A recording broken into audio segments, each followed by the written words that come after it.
What's good, everybody? Welcome back to my channel. This is Mark coming back at y'all again.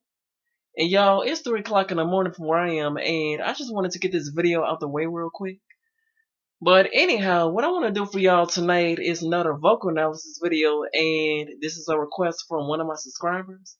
And this time, I'm going to be doing a vocal analysis on none other than Brenda Holloway. Now, for those of you who don't know who Brenda Holloway is, and I even have to do my research myself, since I haven't heard about her up until one of my subscribers had mentioned it to me several days ago. Um, she was also part of Motown during the early 60s, and she came out as a teenager at 16 years old, with that song K Fool. And she also came out with other songs such as Every Little Bit Hurts, When I'm Gone, You Made Me So Very Happy. And here's something that some of y'all may not know yourselves. So, y'all know that song When I'm Gone? So, did y'all know that that song was originally written for Mary Wells? But since Mary Wells had left Motown back in '64, they ended up giving the song to Brenda Holloway since she was pretty much the closest thing to Mary Wells at that time. Plus, she was heavily influenced by Mary Wells. So, and I'm going to get to that in a minute, when I do my analysis on her. So with all that being said, let me just get on to this analysis and talk about her voice real quick. And I have everything written down in my notebook, so I'm going to be reading my notes off my notebook and all that stuff. So let me just get started.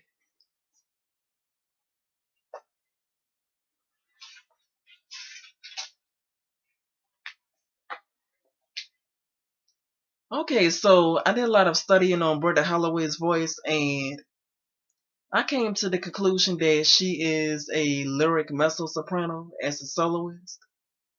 And if she was in a choir, I would have to place her as first alto. Because I think she's more comfortable in the mid-range. Now, let me just talk about her vocal style. So, as I mentioned earlier, she was heavily influenced by Mary Wells. And you could tell that she was, just by listening to her voice. And her and Mary Wells have very similar vocal stylings to each other. And her voice is very smooth, silky, yet it has that soulful feeling to it. And here's what I also think, and I could be wrong. And like I said before, I'm not a vocal coach or a professional of any kind. I'm just going by from what I think and from what I hear and all that stuff. And I think that Brenda Holloway sings with a very high soft palate, and she tends to keep her soft palate very high, which makes her create a brighter sound and make her voice a lot brighter than what it actually is. Because her voice is naturally, heavy and it's not overly powerful or anything. But her voice is a little bit deeper than than what she's actually putting out there, or what she actually sounded like during her prime. And also she also pretty much still sounds the same even to this day, even though her voice has gotten a lot darker and deeper. But that's what happens when you get to be you know a certain age, you know what I'm saying? And plus, she just made 70 about a month ago. So, and a woman's voice doesn't reach its prime, from what I understand, until they get to like in their mid 30s.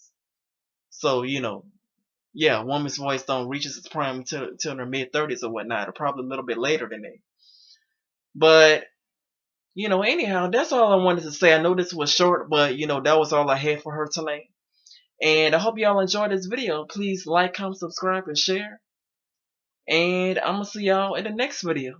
Peace.